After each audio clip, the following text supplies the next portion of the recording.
Hey guys, welcome back to Real Housewives Recaps. Today we're talking Harry and Meghan. And don't you worry, we are not traipsing all the way back through this thing. Once is more than enough. And in case you missed it, I actually recapped the whole series. It was dreadful. I want that time back. I was actually mad while recapping it, but that's neither here nor there. The reason I'm talking about it today is because I've been working on a series, So Much Cringe, you've seen it, where I go back over and talk about reviews given to different projects by, well, these two yahoos. So I thought, let's revisit Harry and Meghan. And I thought we could look at some behind the scenes stuff and talk about critical reception and then go into my personal favorite part, user reviews on it. Don't worry, they won't disappoint. They're hilarious. So let's jump right on in. So again, I'm not really going to go into the details of this. I'm laughing because it says documentary, but it's more of a mockumentary because I've done that. And again, go back and watch those videos if you want to see it. But just a reminder, the original release on these things was December 8th and December 15th. They did 2 volumes, 3 one-hour episodes each. I want that time back. It was so bad. It was so bad. And it's not just because I can't stand these two. I actually thought maybe we'll get some entertaining stuff. I knew they'd be full of shit, but I thought maybe at least I'll be entertained some, or I'll see some photos I haven't seen, or hear a story I haven't heard, but that's a big fat nope. It is a 6 whatever hour wine fest. Oh, just awful. Anyway, we'll get into it. So the deal for this thing is said to have been signed around September 2020. And there were different reports on how much the deal was for, but it sounded like it was a big fat check for all involved. So you can get different figures from anywhere on the web, depending on who you look at. So it's going to be a ballpark, but I'm getting my numbers from Forbes. They are reporting that they signed, it was about $100 million contract to produce, it was signed in September 2020 to produce documentaries, docuseries, feature films, scripted shows, and children's programming. So I've heard all the same things you have. I've heard that they're done with Netflix. I've also heard that they will no longer be in front of the camera at Netflix. They will be producers. I'm not in Hollywood. I don't know how it works. From what I've heard on that is if money's involved, you slap your name on things and call yourself a producer. I don't know. It's just what I suspect. But again, this is just me speculating. But no official word on any projects coming out with Netflix. I keep hearing rumblings that something else is coming out, but then I can't find any official evidence of it. So I guess we'll just wait and see. For my sanity, I hope not. But, if they put something else out, we'll make fun of it. We're going to get into the, critical reception as well as just user reactions because it's pretty hilarious. Just some reminders, of course, that obnoxious curtsy. I did a whole video on that, so definitely go watch that. Happened in this. There was some discussion because things were weird, meaning originally people thought this was their house, but then later it was reported no, they sat down. It was another mansion in Montecito. I believe it's either now on the market or just sold, something like that. So, yeah, do you expect the truth out of these two? I certainly don't. The thing that strikes me is just so much crying and whining.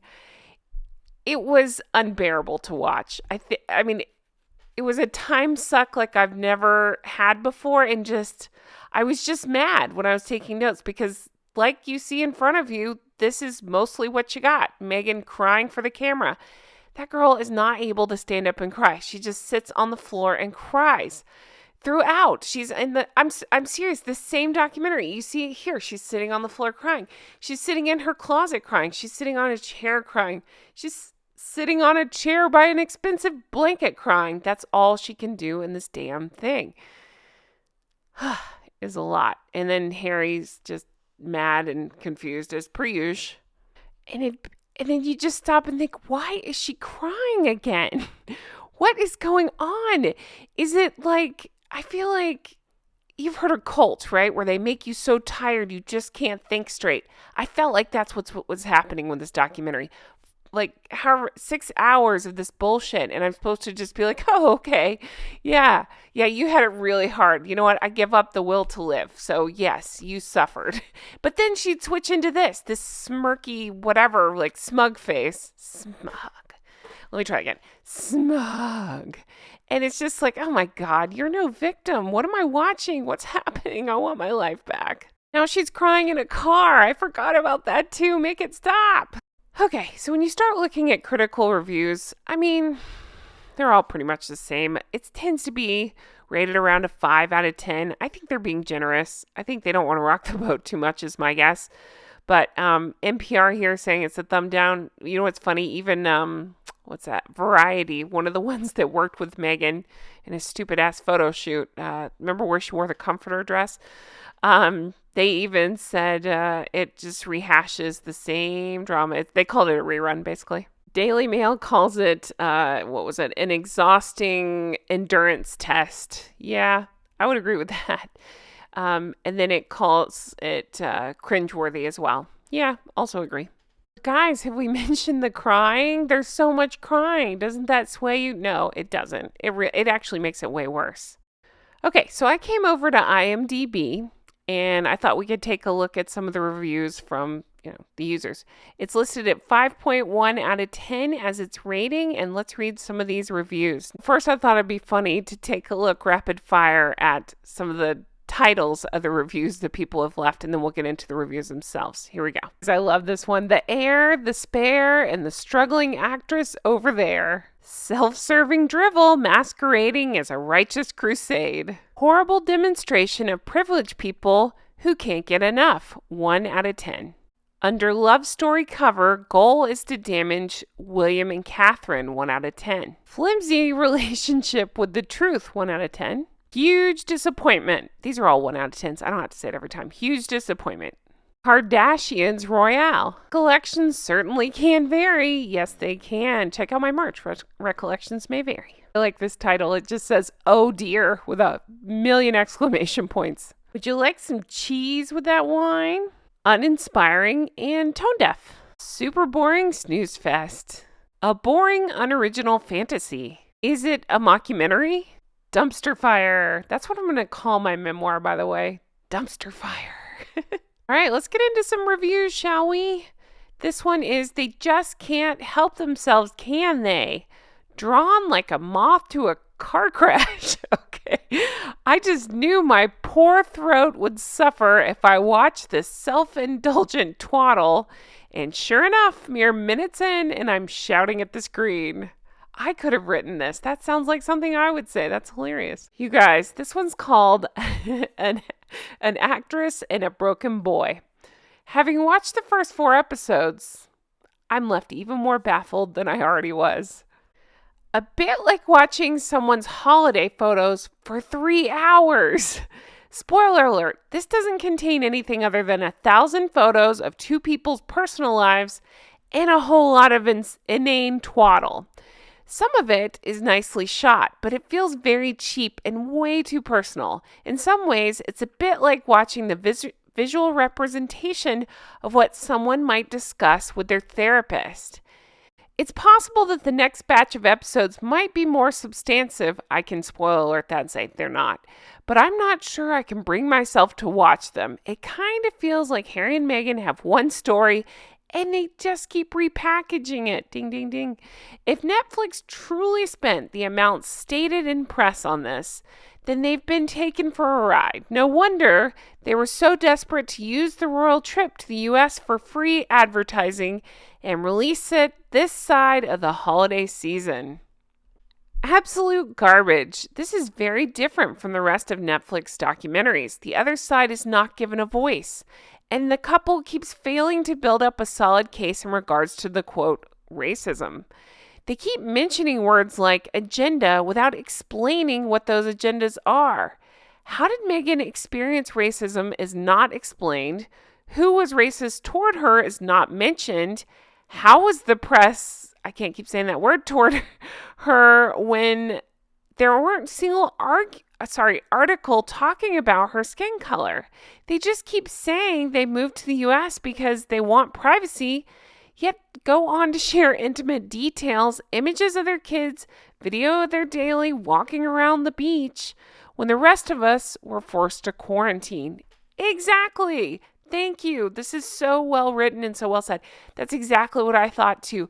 Nothing given to the other side. It's only their story, and they throw out these claims hoping that people will just be pissed, but not wanting them to do any digging whatsoever, because if you do, you'll find that there's no backing up these claims. There's no more information, and usually there's some sort of lie attached to it. Okay, this one's called We Are Victims and Have No Accountability.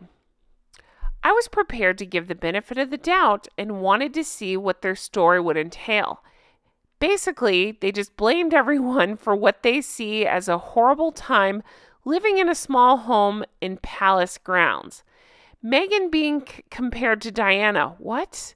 No mention of what they might have done to warrant any reaction the royals might have had towards them, i.e., that they were horrible to staff.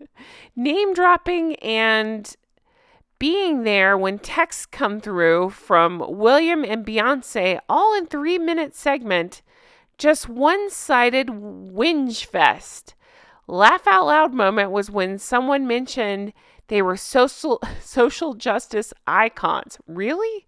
Huge disrespect shown to the Queen with the exaggerated curtsy. Don't bother watching. Okay, let's leave off on a funny one. Pure comedy gold. Easily the best satirical mockumentary I've watched in decades. The bad acting, the fake drama, the out-of-context footage, the vomit-inducing pet names, step-aside Spinal Tap with these two, while these two curtsy their way into our hearts. Netflix deserves a big thank you for making this original comedy possible on such a shoestring budget. Only $100 million to put this masterpiece together?